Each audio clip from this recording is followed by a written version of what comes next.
नोएडा के इस भू माफिया बाप बेटे की जरूरत तो देखिए। करोड़ों की कीमत की सरकारी जमीन पर जबरन कर लिया कब्जा, सरकारी अधिकारियों को पीट कर भगाया। एफआईआर के बाद भी नहीं है खौफ। जी हां, नोएडा अथॉरिटी एक बार फिर यहां के भू माफियाओं के सामने लाचार नजर आ रही है। यहां सरकारी और निजी जमीनों पर कब्जा धड़ल्ले से जारी है।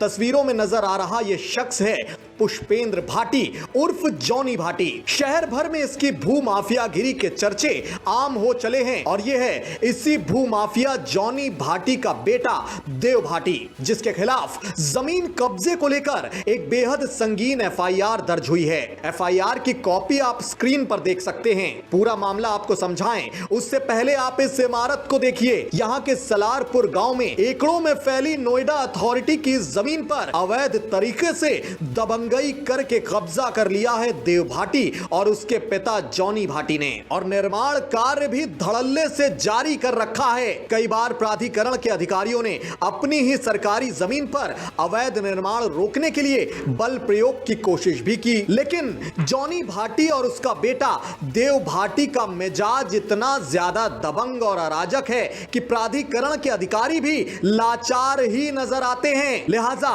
देव भाटी के खिलाफ नोएडा के सेक्टर 39 में इसी मामले को लेकर एफआईआर भी दर्ज करवाई गई है। एफआईआर में देव भाटी के साथ साथ शीला बेबा, नितिन कुमार, विपिन चौधरी और सुभाष कुमार के भी नाम हैं। पर एफआईआर के बाद भी इन भू माफिया बाप बेटे के हौसले लगातार बुलंद हैं। उन्हें कोई भी खौफ नहीं। करोड़ों की कीमत की जमीन पर अवैध निर्माण कार्य धड़ल्ले से जारी है। इन दबंग बाप बेटों जॉनी भाटी और देव भाटी पर आरोप क्या क्या हैं, एफआईआर कॉपी के आधार पर डिटेल में आपको बताते हैं। पूरा मामला सलारपुर खादर गांव का है। यहां खसरा नंबर 795, 796, 797 और 798 की जमीन नोएडा प्राधिकरण की अधिसूचित जमीन है। यानी साफ शब्दों में यह जमीन सरकार की है, जनता की है। लेकिन जॉनी भाटी के बेटे देव भाटी और उसकी कंपनी देव प्रॉपर्टीज ने इसे अपनी निजी संपत्ति समझ लिया है। आरोप है कि यहां अवैध रूप से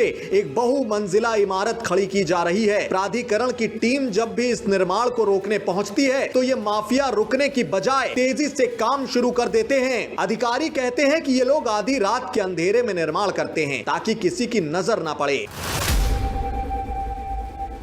हद तो तब हो गई जब 30 अक्टूबर 2025 को वर्क सर्किल और भूलेख विभाग की टीम मौके पर पहुंची। सरकारी कर्मचारी अपना फर्ज निभा रहे थे, लेकिन इन अतिक्रमणकारियों ने उसके साथ अभद्र भाषा का इस्तेमाल किया और अनावश्यक बल यानी गुंडागर्दी दिखाई। इन्हीं हरकतों की वजह से अब देव भाटी के खिलाफ बीएनएस की गंभीर धाराओं और सार्वजनिक संपत्ति नुकसान निवारण अधिनियम के तहत मुकदमा दर्ज किया गया है।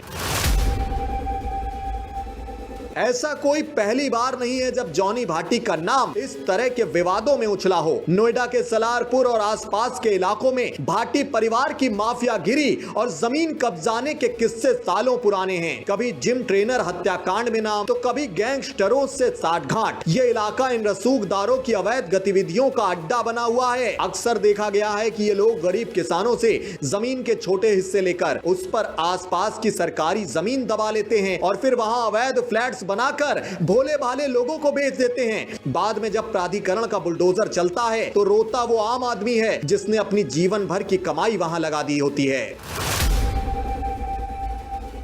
यहां अब यह सवाल खड़ा होना लाजमी है कि क्या नोएडा पुलिस और प्राधिकरण सिर्फ एफआईआर तक सीमित रहेंगे या फिर जॉनी भाटी और उसके बेटे देव भाटी जैसे लोगों पर सख्त एक्शन होगा। क्या योगी सरकार का बुलडोजर इन अवैध बहुमंजिला इमारतों को जमींदोज करेगा? जांच अधिकारी शिशुपाल सोलंकी इस मामले की तफ्तीश कर रहे हैं, लेकिन जनता जवाब चाहती है कि सरकारी जमीन पर कब्जा करने की हिम्मत इन माफियाओं में आती कहां से है। ऐसे भू माफिया के खिलाफ एफएम न्यूज लगातार मुहिम चला रहा है और जब तक ऐसे भूमाफिया अवैध निर्माण बंद नहीं करेंगे, प्रशासन उन्हें सलाखों के पीछे नहीं पहुंचाएगा, तब तक एफएम न्यूज की ये मुहिम लगातार यूं ही जारी रहेगी। Bureau report, FM news.